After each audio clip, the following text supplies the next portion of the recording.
اب نماز سے میرے آقا فارغ ہوئے، اب آسمان کے سفر کی تیاری ہے۔ اب سفر آسمان میں وہی براق ہے، وہی بارات ہے، وہی دولہا ہے، وہی باراتی ہے۔ آن کی آن میں پہلا آسمان آ گیا، اور اللہ کے حبیب کا یہ سفر کتنا فاسٹ ہوا، نبی پاک آگے بڑھتے گئے، اب سدرۃ المنتہا آ گیا۔ اب یہاں جو ساتھی ہے، جو ام ہانی کے گھر سے لے کر ساتھ جا رہے جبریل امین، وہ عرض کرتے ہیں کہ حضور بس اب یہاں سے آگے میں نہیں جا سکوں گا، یہ میری لمٹ ہے، اس سے آگے گیا تو میرے پر جل جائیں گے۔ اللہ اکبر، اب اس کے آگے فقط رب کے حبیب جا رہے ہیں۔ یہ وہ مقام ہے کہ جبریل امین بھی پیچھے رہ گئے۔ اللہ اکبر، اب جناب نبی پاک علیہ الصلوۃ والسلام جب آگے جاتے ہیں، جبریل ٹھہر کر سدرا پر بولے جو بڑے ہم ایک قدم، جل جائیں گے سارے بالوں پر، اب ہم تو یہیں رہ جاتے ہیں۔ جبریل ٹھہر کر سدرا پر بولے جو بڑے ہم ایک قدم، جل جائیں گے سارے بالوں پر، اب ہم تو یہیں رہ جاتے ہیں۔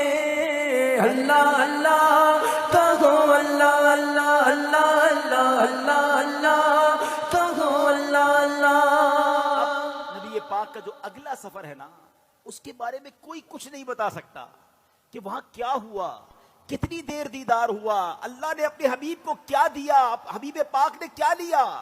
وہ ایسی راز کی باتیں ہیں، وہ ایسی کرم کی باتیں ہیں کہ جتنا اللہ کریم نے قرآن میں بتایا اور جتنا حبیب پاک علیہ الصلوۃ والسلام نے ہمیں آ کر بتایا، اس کے علاوہ کوئی اس کے بارے میں نہیں جانتا۔ تو اب یہ وہ سفر ہے میٹھے اسلامی بھائیوں کہ جب نبی پاک علیہ الصلوۃ والسلام یہ سفر کر کے واپس آئے، یہ عظیم سفر ہے، جنت کے طبقات دکھائے، جہنم کے مشاہدات کیے، آل ٹوگیدر جب یہ سفر کر کے نبی پاک واپس آتے ہیں تو آج لوگ کہتے ہیں جناب کہ بڑی سائنس نے ترقی کر لی ہے، بڑا مہینوں کا سفر دنوں میں، دنوں کا سفر منٹوں میں طے ہوتا ہے۔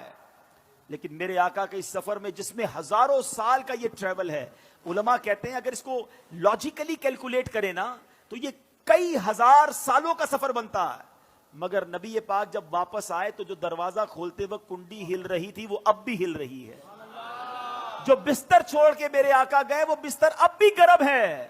آقا نے وضو کیا تھا، ہم وضو کرتے زمین پر پانی بہتا ہے، راوی لکھتے نبی پاک آئے وہ پانی ابھی بھی بہ رہا تھا۔ تو ہو سکتا ہے آج کا یہ ماڈرن دور کوئی ماڈرن نوجوان آ کر کہے، سائنسدان آ کر کہے کہ جناب اب تو سائنس نے اتنی ترقی کر لی، تمہارے نبی تو اونٹوں اور گھوڑوں پر سفر کرتے تھے، آج ہم جناب چاند پر پہنچ گئے، مریخ پر پہنچ گئے، بڑا راکٹوں کا زمانہ آ گیا ہے، سپر سونک ایئر کرافٹ بن رہے ہیں، آواز کی رفتار سے زیادہ تیز طیارے بن گئے۔ بتاؤ کیا اسلام میں تمہارے نبی کے پاس کوئی ایسا معجزہ ہے جو آج کی سائنس کو جواب دے سکے؟ اللہ اکبر، سنو تو صحیح، ہزاروں سال کا سفر کر کے میرے آقا آتے ہیں اور کنڈی ابھی ہل رہی ہے۔ گویا ہوا یہ کہ کم وقت میں نہیں بلکہ نبی پاک نے یہ سارا سفر نو ٹائم میں کیا، وقت وہی ٹھہرا ہوا تھا۔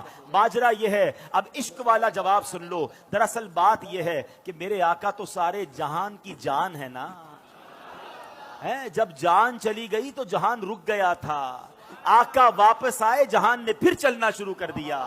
اعلیٰ حضرت کہتے ہیں نا، وہ جو نہ تھے تو کچھ نہ تھا، وہ جو نہ ہو تو کچھ نہ ہو۔